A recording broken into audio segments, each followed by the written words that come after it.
Our speaker, our scheduled speaker tonight could not come.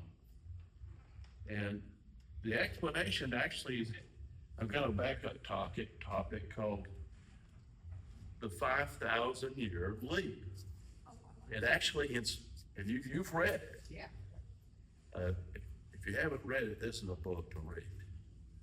It explains America. And it also explains why our speaker's not here. Because some people haven't read it or understand it. The earth, let me get my cheat notes here. According to Christian theology, the earth was created in the year 4004 BC, give or take a year. According to Jewish rabbi theology, the earth was created in year 1 on the Jewish calendar. This year is the year 5786 on the Jewish calendar.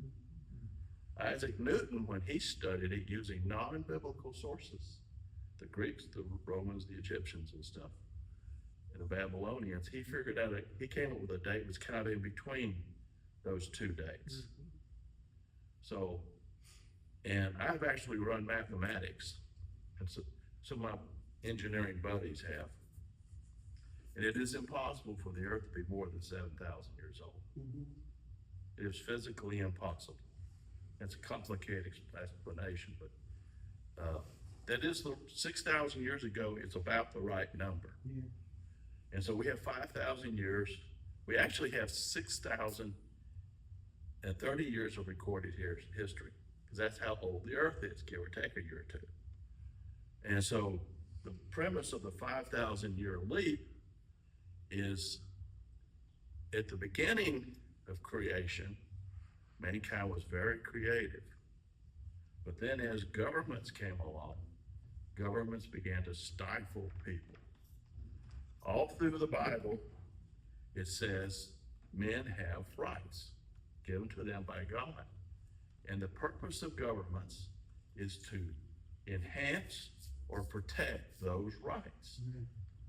But that's not what always happens. And especially when you have kings and tyrants and stuff. And so finally, after 5,000 years, somebody decided to read the Bible and say, okay, people have been doing it wrong for 5,000 years. And the founding fathers believed the earth was between 5,000 and 6,000 years, based on their understanding. This is based on the Bible, every bit of it. In fact, the Declaration of Independence quotes 27 sermons, pastoral sermons. So the whole thing is written like a prayer. If you really read it like a prayer. And so they said, let's do it the way God said to do it. And Ronald Reagan, I may botch up the quote. Ronald Reagan says, the American experiment has released mankind's spirit of inventiveness, such that America has become the greatest nation ever to exist on the earth. And some examples is, we'll use go to our speaker, who hopefully will be able to speak next time. The Egyptians would use leeches to bleed people when they were sick. The ancient Egyptians, 3,000 years ago. The Romans, 2,000 years ago, would use leeches to bleed people when they were sick. Even during the American Revolution, the doctors were still bleeding people when they got sick. The Bible says the life is in the blood. Well, suddenly if you start reading that, you say, oh, instead of taking blood out, we should put blood in.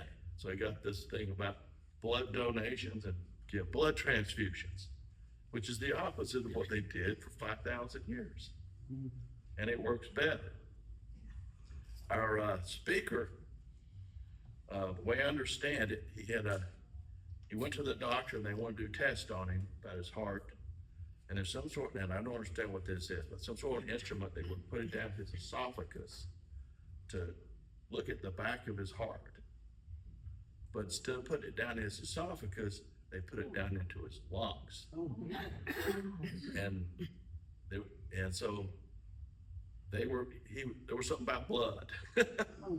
So they didn't, so I talked to him yesterday. He's not bleeding anymore, and he said it doesn't hurt anymore. So, but he did want to get out. What's his name? Felipe, let me get his last name. Felipe, I'm sorry, I use my brain more and more. We'll keep him in prayer, because that's a Yes, please big do. mistake. Felipe Alvarez. Felipe Alvarez. Okay. He was here at the last meeting. Oh, I don't know okay. if I introduced him when Paul was talking. Oh, okay. And he has similar but different story. You know, Paul's story was about being a Christian in a Muslim country and how he had to become a lawyer in Nigerian civil law and a lawyer in Sharia law because of the Muslims. So you were using two different sets of laws that really didn't agree with each other at all. He said court trials were interesting. And probably not in a good way. So Felipe, I don't know if some of you may know this, but Cuba came this close to being a state of the United States. And for a long time was a territory of the United States. And then it became an independent nation. And I believe Felipe was 17 when Castro showed up.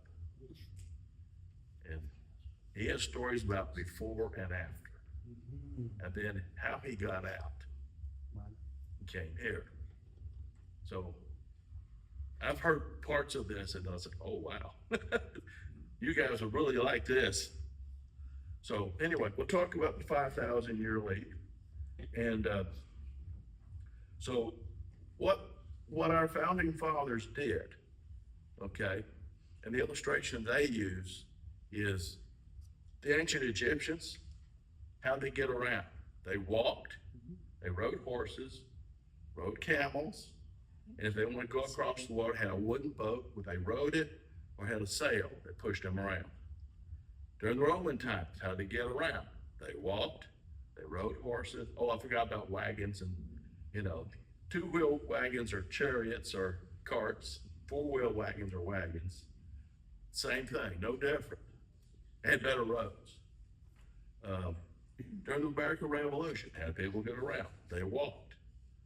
They rode horses, they had carts and wagons, and they went wood ships with better sails, but they didn't row so much, but they're, the same kind of thing.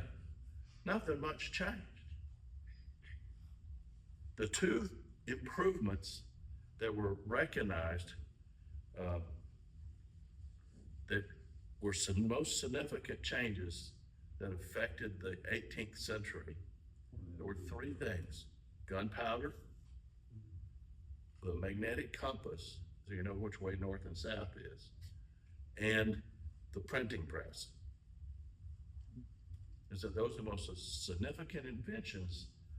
The Romans did the roads, but since the Romans, those are the three most important things that happened. But what's happened after that? When we set loose the rights of men, if government does its job and protects the natural God-given rights of men, what happens? Progress. Did you know toilet paper was invented in 1870? 5,000 years without toilet paper. And splinter-free toilet paper was invented in 1940. Like, oh dear. I ran across a thing this past week. I was in Ohio. My son got married, and his bride, they're on their honeymoon to some secret location. Um, when she moved to the town where she was, the name of the town she lived in was Wabakonettic. Ever heard of Wabakonettic? It's a Shawnee name, okay? And to illustrate some of the stuff that's going on, even her, this house she lived in illustrates the 5,000-year lease. Wabakonettic was the last town occupied by the Shawnee Indians. When Daniel Boone was doing his stuff, there were 1,500 Shawnee Indians. By the time, and they were warlike people. What happens to warlike people? They get killed. They get killed, you know, they kill, for every one they kill over here, at least one's getting killed over here, okay? Maybe more one way or the other. By the time they got to Wabakonettic, there was only 100 Shawnee. And then they removed to Kansas. And if they hadn't been removed, they might have been extinct now. They could have gone. And being that warlike, if the people who were moving into, they claimed all of Ohio. 100 people claimed all of Ohio. And if the people moving there didn't believe the Bible, they would have ceased to exist because of revenge killing. Because everyone knew someone who'd been killed by a Shawnee. I mean, it was pretty significant. Now, Ohio was settled by Revolutionary War veterans. When the war ended and everybody wanted to get their what we call a pension, they called it oh goodness. No, it had another word. I'll think of it. But basically it was the way they got paid once a month. It was $6.25 for a private, because my ancestor was private, I know that. Generals got more. And then they would, during the time of their service, they'd get half their pay. The other half would come if we won the war. So we win the war, you get a bonus. Well, we won the war. And so, okay, we never pay them. Congress has no money. All right, so George Washington wanted the Northwest Territory settled with American soldiers, veterans. So if the British or the Canadians decided to come down from behind, so the British were paying the Indians to kill us. And so he didn't want that to happen anymore. So he said, all right, privates get 50 acres of land. Ohio, Indiana, Michigan, that was the territory they were settled in with veterans. Privates get 50 acres, generals get 2,000 acres, based on rank. And so you can either take land or cash when we get it. A lot of people took land. Government didn't have cash till 1830. And if you were still alive, they would pay up with interest, but you had to still be alive. So a lot of people took land. So he got settled. Now the Shawnee, when they lived there, they lived in wigwams. They took bent green trees and bent them into, a shape and kind of secured them and covered them with animal skins. The settlers that came in behind them, the veterans, built log cabins. This is a step better, right? Step better. Eventually they started building frame houses. Of course, they didn't have indoor plumbing or toilet paper. Now, the house that my daughter-in-law lived in was built in, I think, early 30s. It had indoor plumbing and electricity. No, Thomas Edison thing. And it was a 2-story house. And I could bring, I tried to print off a picture from what we took, but it didn't work. But it's a nice 2-story house. It has a little front porch. It's a white house. It has a front porch and all like that. And it's like 50 feet from the road. It's an old, back at the time when people were mostly riding horses and had Model Ts running around. And now when she moved there to Wabakonettic, she wanted to, she needed a cheap place to live. And so someone offers says, if you will house sit this house, no rent, no utilities, that's all gonna be covered, and we'll even provide you with cleaning supplies. All we want you to do is keep it clean and tidy, and entertain visitors. I said, okay. Well, some people start knocking at the door. And she'd open the door, there'd be two men standing there, in like their 40s or something. Nice, well-dressed men, well-groomed, very polite. And they would say, we'd like to see the room. Now upstairs, there's 3 bedrooms. They said 2 of the bedrooms is your private space, but this 3rd bedroom is restricted. And so they would go, she'd take them upstairs and show them the room. Sometimes they would stand there for an hour. And every just random people would come, mostly men, some women. They're all older. They seemed well educated. And it's like, this is so strange. Something very unique about these people. All of them who came had flown in outer space. Room is the bedroom where Neil Armstrong and his brother raised his kids. It's kind of a secret, except for there's a sign out front, but it's not on the map or anything. So these astronauts, and you see, and they would leave things in this room. Some really interesting things. They wouldn't put things on the wall. And it's like, oh boy. It was like a museum room? So here we are. See the progression here. You've got wigwams, log cabins, a frame house, wooden frame house, and you have a man who walked on the moon. Yeah. It just progressed, and it's rapid. 200 years. 200, well, it's about him. When he walked to the moon, America was 193 years old. Very rapid progression. So freedom is important. And this country is totally unique. Those of you who travel the world have some idea how unique this country is. Now I have 3 videos. I don't know what that is. I have 3 videos I want to show you that kind of illustrate American exceptionalism. Okay? And this book, if you haven't read it, it's a really good book. It explains what the founding fathers were thinking.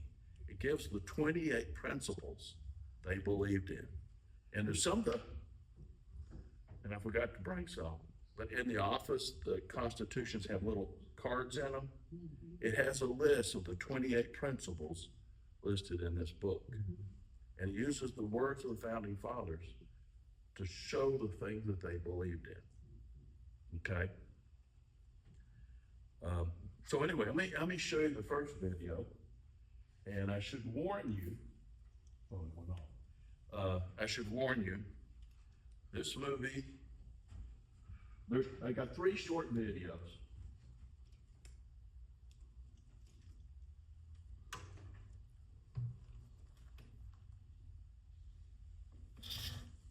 Move it.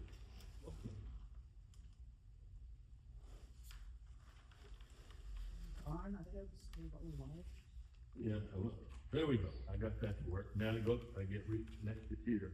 Yeah. Let's see. Should be there.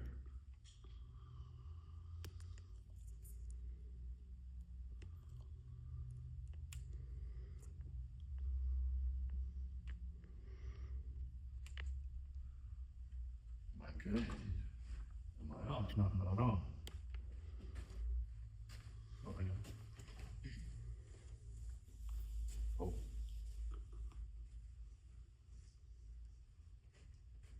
Oh. I just tested this. Yeah, there it is. Oh, there we go. Now we're good. All right, let me tell you about this video real quick. This is called the 7 minutes of terror. It's very intense, okay? And the movie only lasts 4 minutes and 38 seconds, otherwise you wouldn't be able to stand it, okay? Now, in the Bible's full of prophecy, predicting the future. The movie you're about to see is a historical movie that was made about a historical event.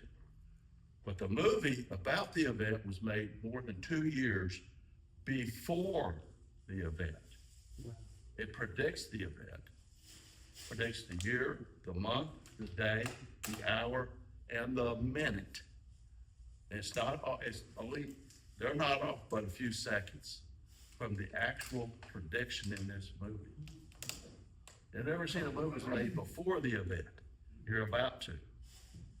The other thing is, people you see are not actors. They're all engineers.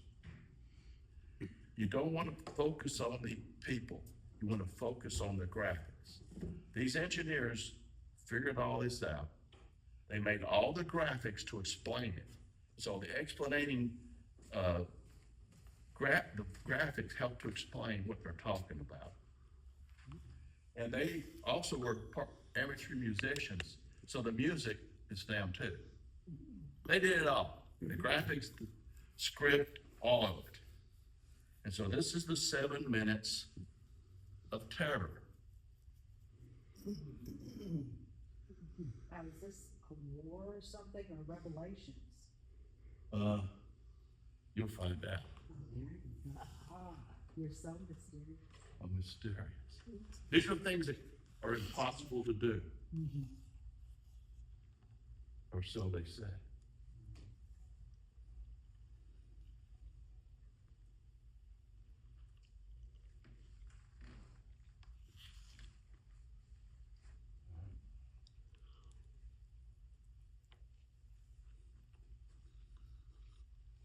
Why don't you come sit by Mark, it might be easier. There we go. One more. There we go.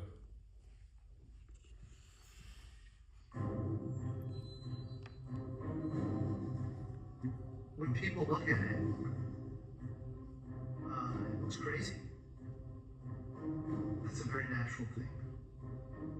Sometimes when we look at it, it looks crazy. It is the result of reasoned engineering thought. But it still looks crazy. On top of the atmosphere, down to the surface, it takes us 7 minutes. It takes 14 minutes or so for the signal from the spacecraft to make it to Earth. That's how far Mars is away from us. So when we first get word that we touched the top of the atmosphere, we feel alive. And surface for 7 minutes.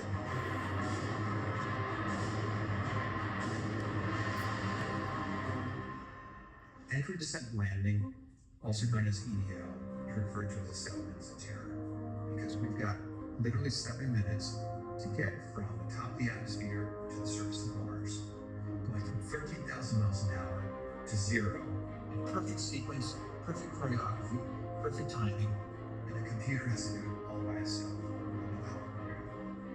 If any one thing doesn't work just right, it's game over.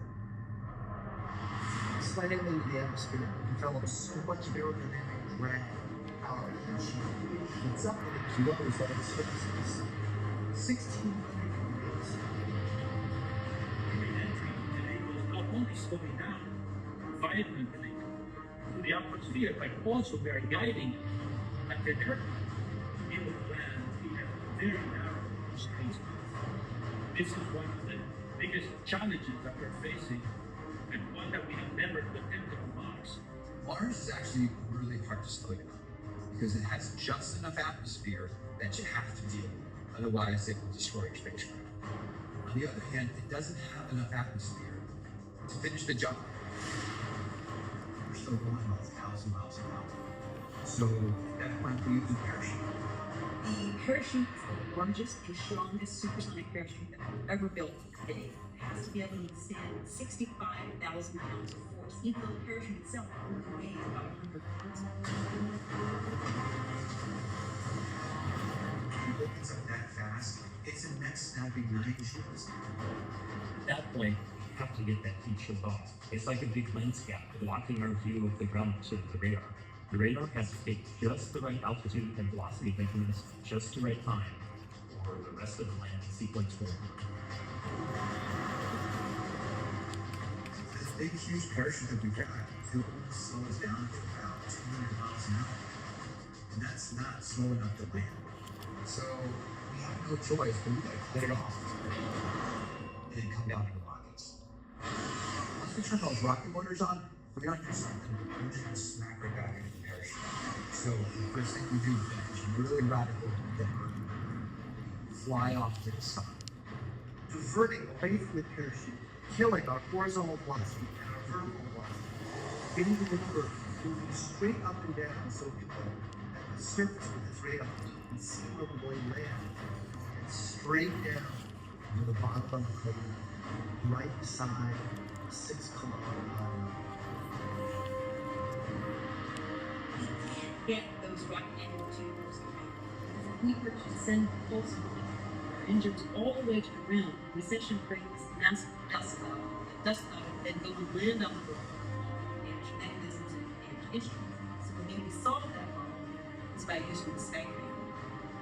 20 meters above the surface, you have to lower the bit of the course on a tether that's 21 feet long, and then gently possible on its wheels, on the street.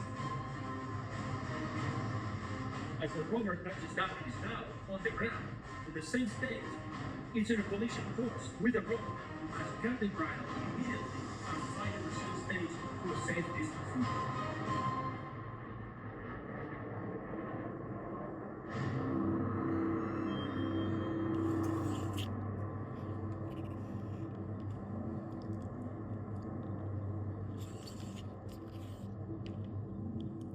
The day. That's Pacific Daylight Time. If you can do math, you can predict the future. Were y'all terrified? But here we go again. If you want to see it again, we When can. people look at it, it looks crazy. That's a very natural thing. Sometimes when we look at it, it looks crazy. It is the result of reasoned engineering thought.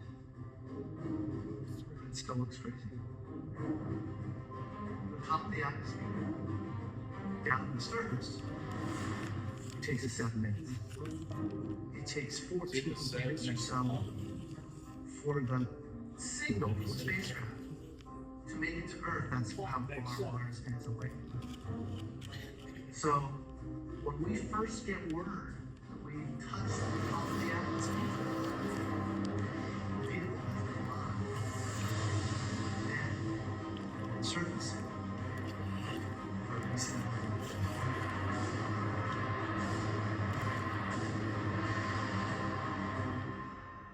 Entry, descent, and landing, also known as EDL, are referred to as the 7 minutes of terror, because we've got literally 7 minutes to get from the top of the atmosphere to the surface of Mars, going from 13,000 miles an hour to 0, in perfect sequence, perfect choreography, perfect timing, and the computer has to do it all by itself. If any one thing doesn't work just right, it's game over. slammed into the atmosphere, developed so much aerodynamic drag out of the machine. It's up in its nose at its surface. 1,600 degrees. Every entry today was not only slowing down, violently into the atmosphere, but also we are guiding it like an aircraft. To be able to land, we have very narrow constraints. This is one of the biggest challenges that we're facing, and one that we have never attempted on Mars. Mars is actually really hard to slow down because it has just enough atmosphere that you have to deal with. Otherwise, it will destroy your spacecraft. on the other hand, it doesn't have enough atmosphere to finish the job. We're still going about 1,000 miles an hour. So at that point, we use a parachute. The parachute is the largest and strongest supersonic parachute that we've ever built today. It has to be able to withstand 65,000 pounds of force. Even though the parachute itself weighs about 100 pounds. It opens up that fast. It's a neck snapping 9 Gs. At that point, we have to get that heat shield off. It's like a big lens gap blocking our view of the ground to the radar.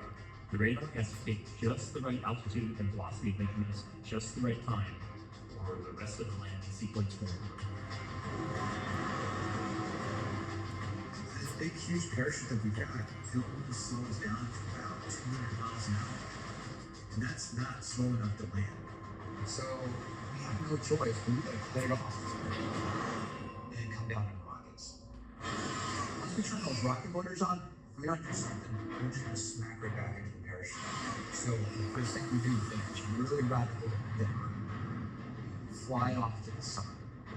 Diverting away from the parachute, killing our horizontal velocity and our vertical velocity, getting the lift straight up and down so we know at the surface of this radar and see where we're going to land.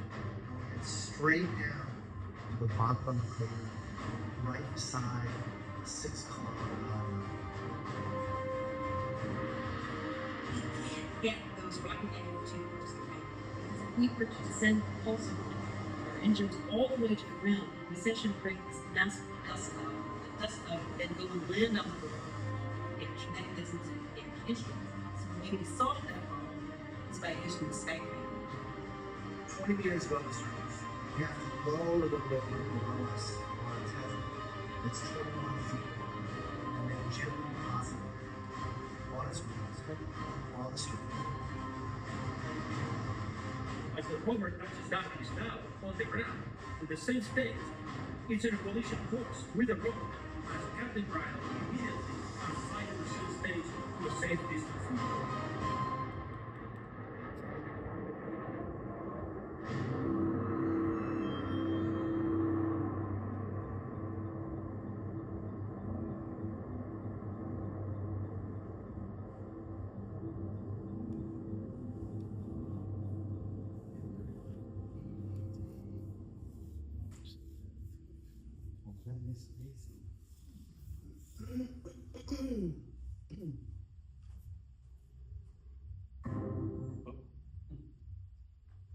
There we go. So that's an example of American exceptionalism. Think what George Washington would have thought if he saw this movie. Said, and George, you're responsible for this. Think about that. It would not have happened if people like George Washington had not made the sacrifices they made for our freedoms and stuff. Talking about land on the moon, stuff like that. Another case is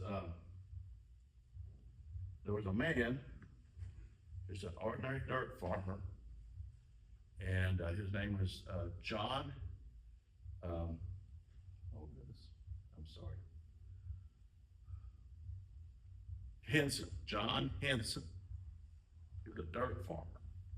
His first wife left him because his youngest daughter died and she blamed it on him. So she got with another man and went off to Arkansas. Never saw his kids or her again. This really upset him. And then he started to go to church, and he met a woman who was a Christian, and she started reading the Bible to him, taught him how to read the Bible. He read the Bible. And then, in the old days, and some of my grandparents did this. They had a community church. This Sunday, they're Methodist, and whoever the preacher is, the next Sunday, a Baptist preacher would come and preach. The next Sunday, it'd be different preachers. They couldn't get a preacher. Somebody from the congregation would come and just read from the Bible. That's how they did church. And sometimes you knew about people who were really good, what they call Bible preachers. They they weren't really associated with a denomination. Well, John Hendricks became,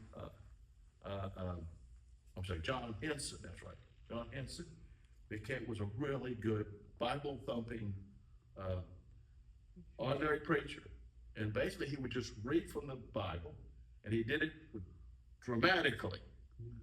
And people liked hearing him. Well, one day, he's still a dirt farmer. He was out hunting, and this was around 1900 when this happened. He was out hunting, and all of a sudden the dogs lay down and started whimpering, like they were terrified. And he felt fear. And he looked up, and there was this man standing there, dressed in a white robe and a gold belt. Now, you should know that in the First Great Awakening, and also in the 1730s to 1770, people would see these men with white robes and gold belts, and their feet didn't touch the ground. Their feet were above the ground. And there's a lot of this in Tennessee and Kentucky in the 1820s and 30s.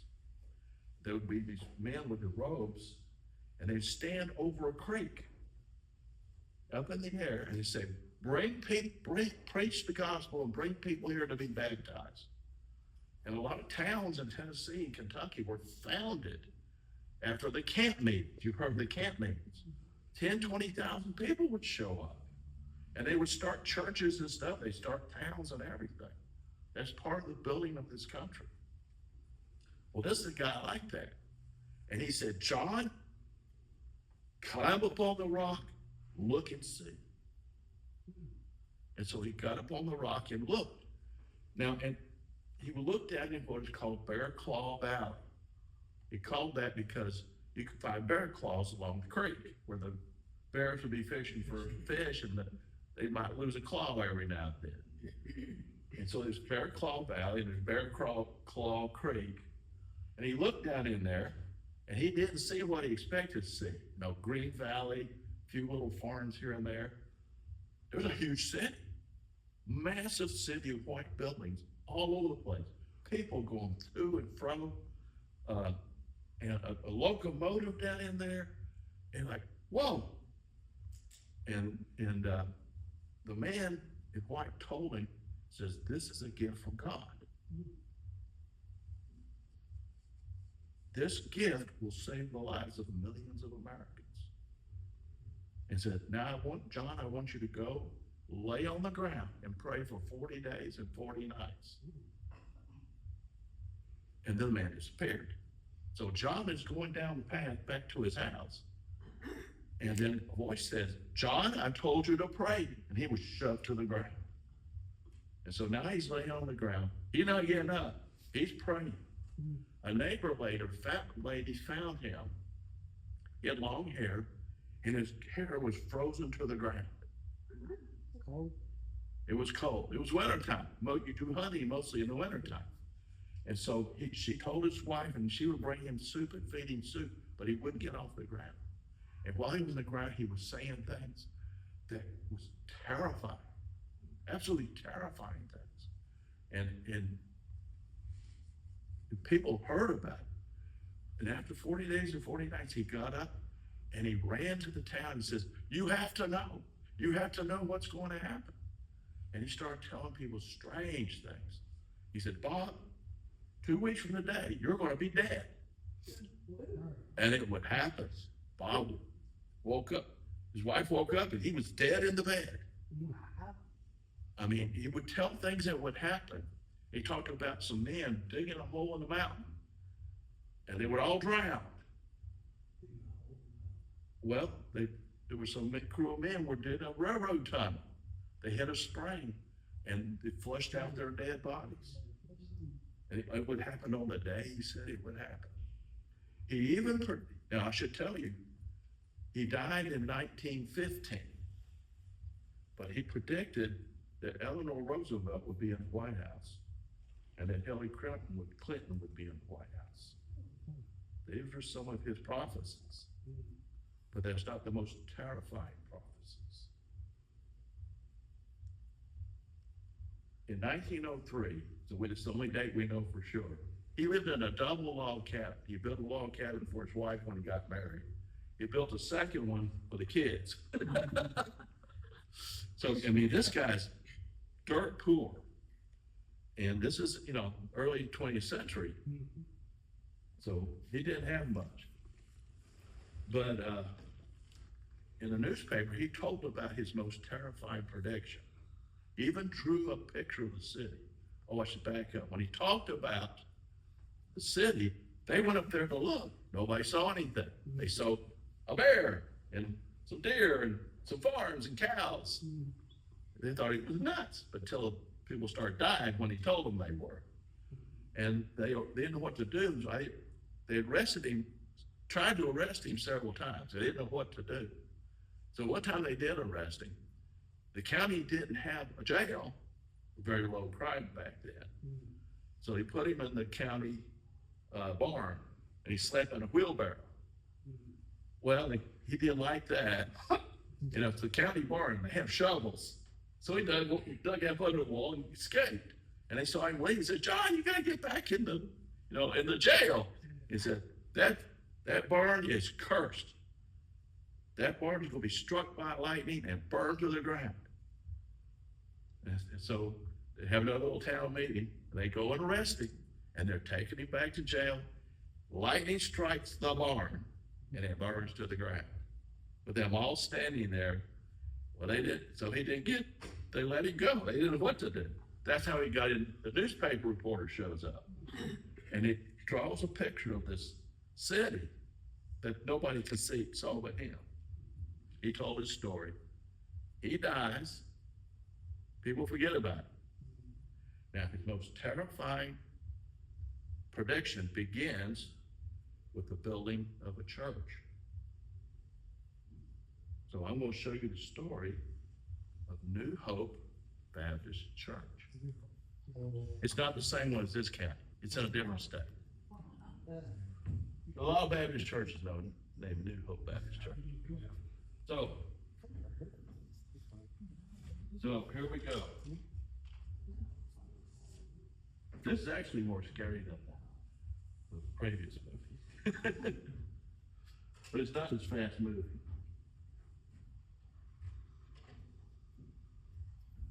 It may start by itself.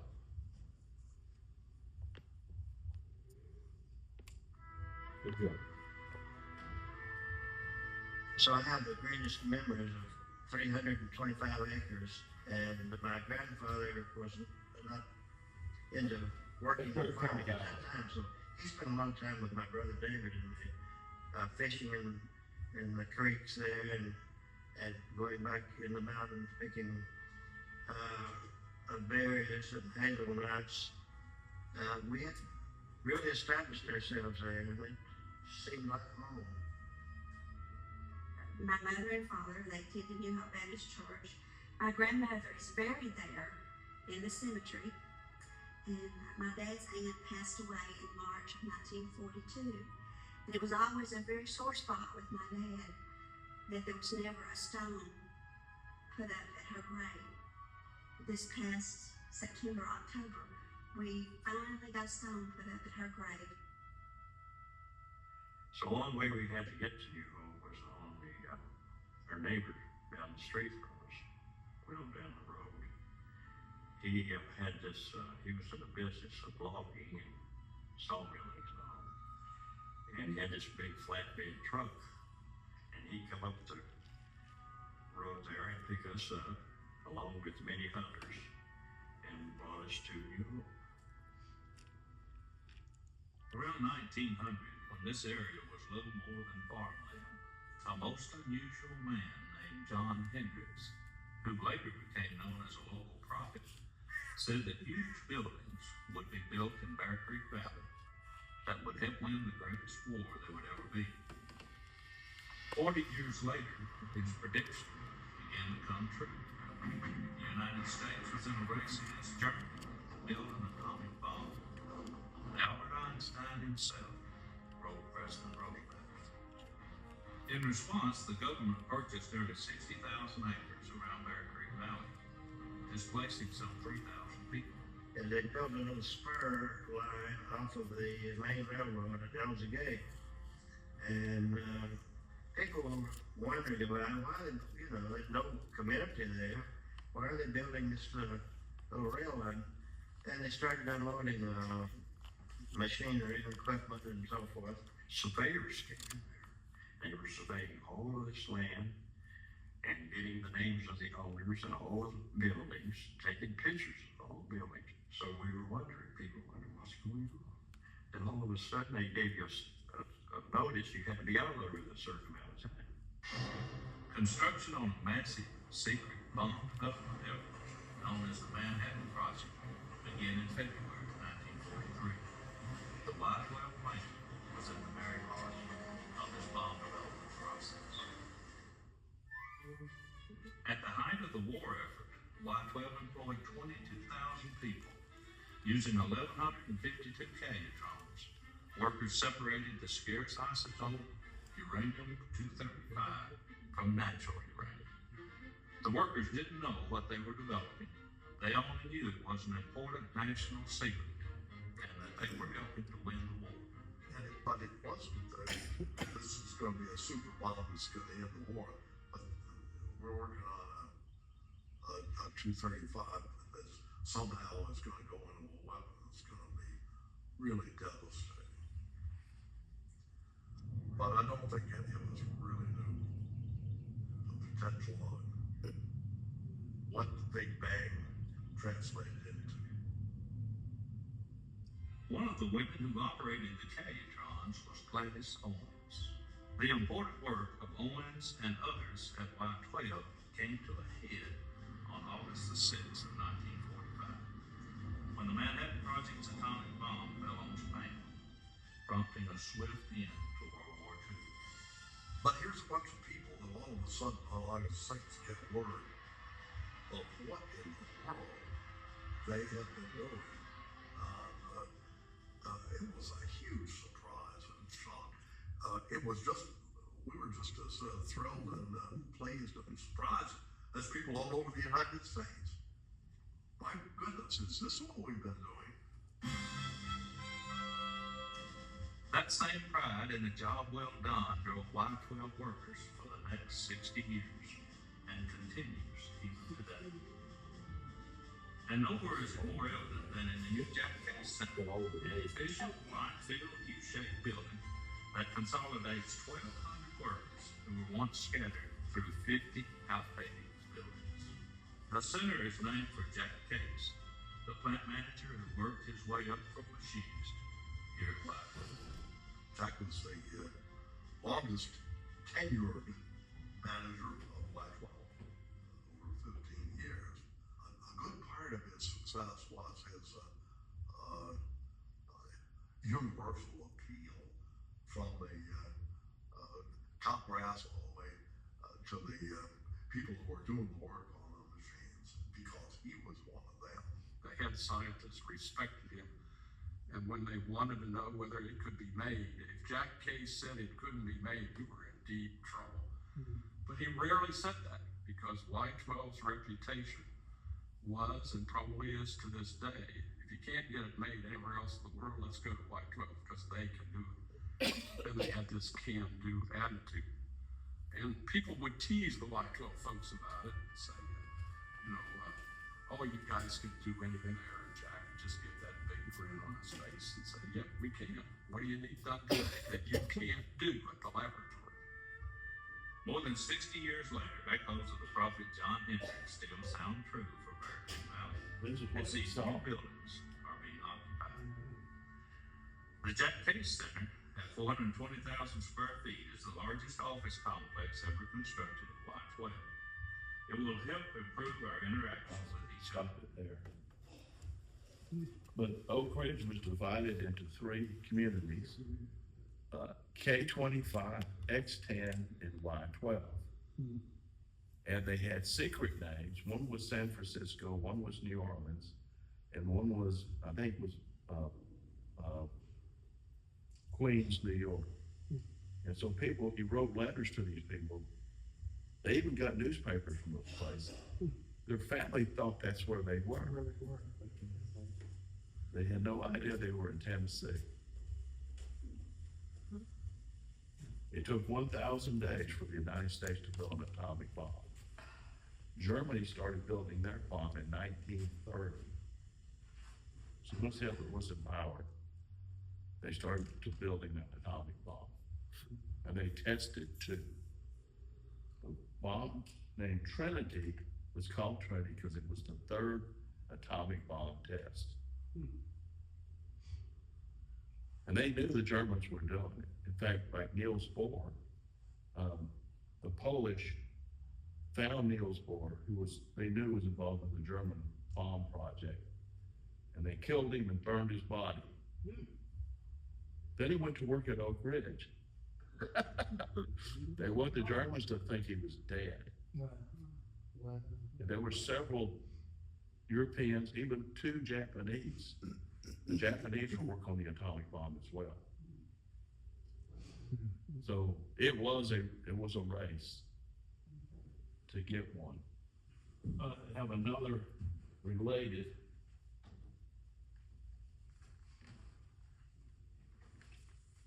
Now I should explain a little bit on this. You remember when the Soviet Union surrendered to the United States? They didn't advertise this in the news. They won't tell you this in the history books. But the Soviet Union signed articles of surrender to the United States. And part of the requirements was that they had to break up the Soviet Union. All of Eastern Europe would be free and be self-governing again. Each republic of the Soviet Union would become an independent country. The other thing is Russia had to send 12,000 nuclear warheads to Oak Ridge, or they were disassembled in Russia, or I think it was Kazakhstan. I think they were actually disassembled in Kazakhstan, and the components were shipped in drums to Oak Ridge, and they you know how the uraniums are upblending to get them higher? Well, they downblended it, mixed it with uranium-238. And you've heard of TVA, Tennessee Valley Authority? Their nuclear reactors are being fueled by Soviet warheads. So this will cover some of that. I just wanted to cue you in on that in case you missed it. Once again, American exceptionalism. History that they don't teach. I bought some like 1800s history books, but I haven't read them Okay, the 1800s and very important. yet. Yes. Starting with Roosevelt, FDR, about 1932, Yeah. he said, start thinking. John F. Kennedy had a lot more stuff taken out. This is Y12. The stuff about X10 and K25, you can't get a video. Don't play. This is the Y12 National Security Complex. We are absolutely essential to the nation's security because what we do is unique. No one else in the world can do what we do. The National Nuclear Security Administration recently deemed Y12 America's Uranium Center of Excellence. Y12 plays a key role in the Department of Energy's nuclear weapons complex, whether we're securing bomb-grade nuclear materials somewhere in the world or developing technologies for the nuclear arsenal of the future. Occasionally, technology comes along that's so fundamentally different, it changes the way we think about the world around us. These technologies are called upset technologies. Some examples would be home computers, the cell phone, and GPS. Many of the technologies that are being developed by Y12 could be considered upset technologies. We're one of the top manufacturing employers in Tennessee. At the same time, we're creating a Y12 that's prepared for new and exciting missions on the horizon.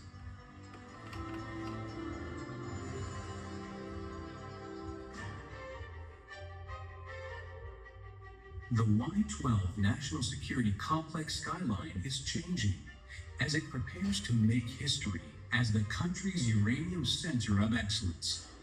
Y-12 is no stranger to making history. Work here brought an end to World War II. Y-12 provided enriched uranium for Little Boy, the first ever uranium bomb, which helped America end a war that had taken 62 million lives worldwide. It was assumed Y-12 had completed its patriotic duty and would close its doors. The free peoples of the world look to us for support in maintaining their freedom. But President Harry Truman believed there was still value in the Oak Ridge site. Y-12 soon began to build its reputation as the workhorse of the nuclear weapons complex. And through grit and ingenuity, it would become a cornerstone of America's Cold War posture. After the former Soviet Union collapsed, America's nuclear experts at Y-12 led a team that took thousands of pounds of weapons-grade uranium out of harm's way in Kazakhstan. Y-12 experts were again called upon when nuclear materials came out of Libya. Our people are trained for this work, and no one is better at it. It's amazing, really. This beautiful Tennessee Valley was chosen during the Manhattan Project for its out-of-the-way location. Today, we are the Uranium Center of Excellence, a world leader in uranium technologies. Y-12 inspects, refurbishes, dismantles, and non-destructively tests the nation's nuclear arsenal. And as components are refurbished, technologies developed for the process push boundaries in engineering and manufacturing science. The mission work at the Y-12 National Security Complex has expanded. Y-12 provides downblended enriched uranium as fuel for the Tennessee Valley Authority's Browns Ferry nuclear power plant. The amount downblended so far could provide 14% of the United States' annual household electricity needs.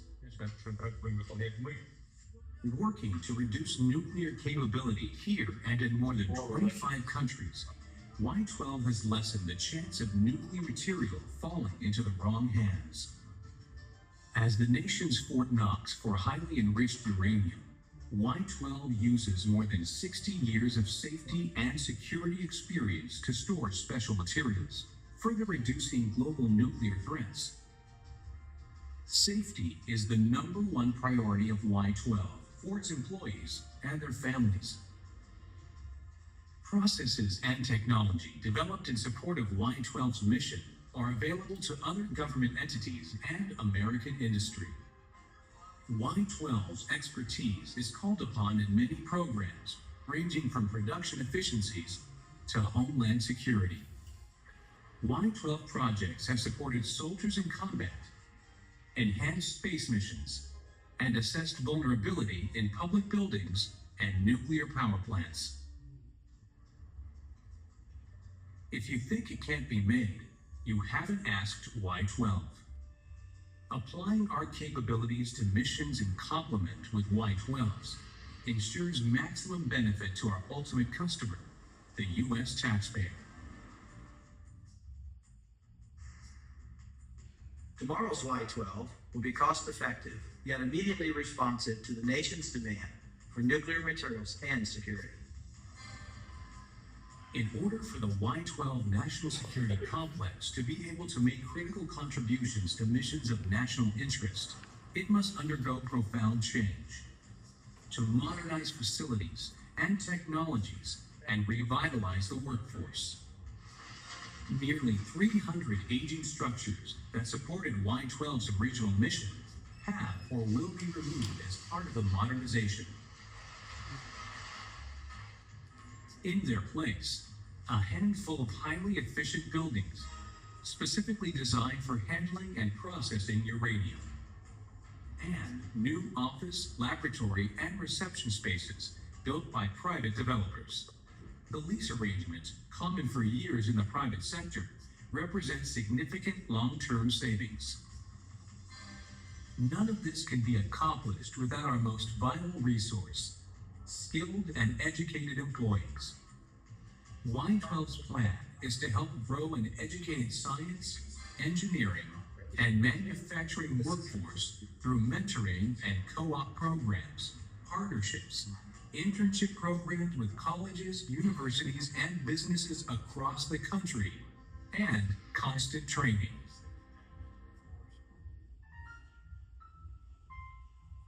The magnitude of our work 60 years ago created the city of Oak Ridge. Y12's indirect economic impact to East Tennessee and the state today is worth more than $4 billion every year. Every day, 7,000 people, including contractors, work at Y12.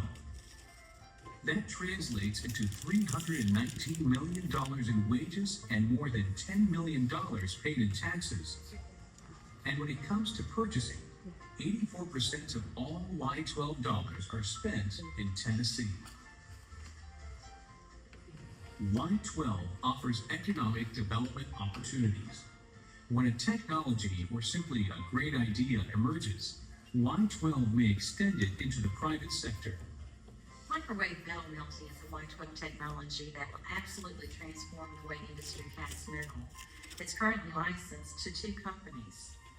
RamSafe is emergency management software. It was used in the wake of Hurricane Katrina and the recovery efforts and continues to be installed in other cities and organizations to help in a crisis situation. Airtag is a Tennessee company that's licensed to Y12 technology that reads and interprets documents using human logic. Right now, the software helps the doctor's office when they order home medical equipment for a patient. National Security Complex and the Tennessee Valley Authority are pleased to officially Through mutually beneficial working relationships, Y12 enhances the business and technical capabilities of companies large and small, public and private. Y12 has committed more than $1 million to the renovation of Oak Ridge High School, knowing that the contribution helps create an educated workforce while offering employees' children a superior high school. Y12 has also created the Education Partnership Program in Oak Ridge and Anderson County High Schools to help equip the next generation of workers. Outside Y12, employees invest in the community in ways beyond measure. They give their time, personal resources, and their compassion to help those in desperate need and those who simply need a helping hand. Good neighbors, good stewards, protecting America's future. This is the Y12 National Security Complex.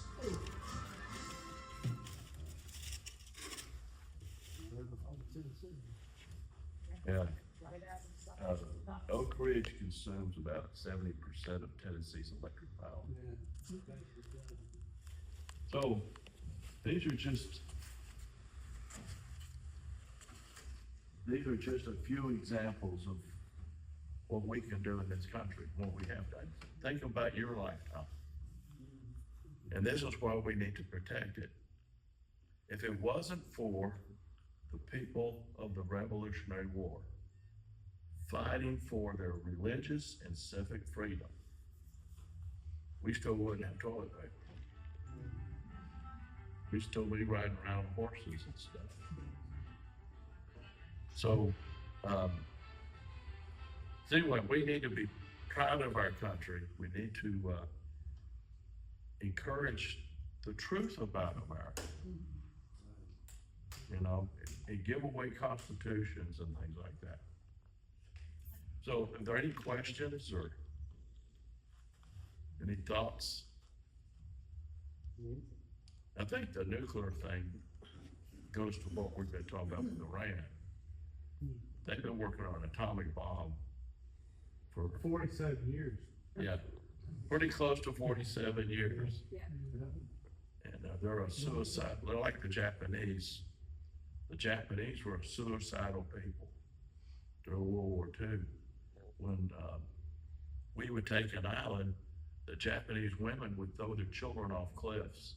Then they would jump over with them. They would not surrender. Well, the reason, and the Congress had, or the president had ordered Franklin Roosevelt and Churchill worked out an unconditional surrender plan. And two things had to happen. They had to kill the leader. The leader had to be dead. And they had to surrender unconditional. Well, Germany killed, Hitler was dead, or so they thought, or so they assumed. He had a nice retirement in Argentina in real life. But the alternative was they were going to exterminate the German people or exterminate the Japanese people. That was the two choices, either unconditional surrender or total extermination. Douglas MacArthur disobeyed orders. Wasn't the first time, wasn't the last time. He was supposed to have Hirohito come to him and commit suicide right in front. Oh my gosh. And the emperor offered to do that. But MacArthur took his sword away from him, says, no, you're going to stay alive. Because MacArthur was concerned that the entire nation would commit suicide, the emperor did, because he was their god. And so now we have a similar situation to that with the Iranians. The Muslims believe that they die in war.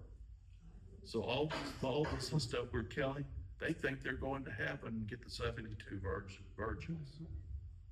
So it's an honor to die. So this makes them a different kind of people to fight with. The only solution seems to be absolute extermination. Total and complete extermination. Which is much harder than, but the atomic bomb in this case, two of them, and the Japanese were saying, okay, the emperor said, okay, we don't need to wipe out our entire population. And they knew we were destroying them. I think we, I don't know how many, like 20 million people, 20 million Japanese were killed before we dropped the bombs, just from the regular bombing. Same thing in Germany. The people who had these totalitarian regimes suffered the most. Germany and Japan had more deaths than anybody else involved in the war. Punished their own people the worst. And so now we have some opportunities, and I think Trump is a genius. He's cutting off China's oil, Venezuela, and Cuba, and Iran. He's cut off half of China's oil supplies. Now China is burning out their supply, their storage. Chinese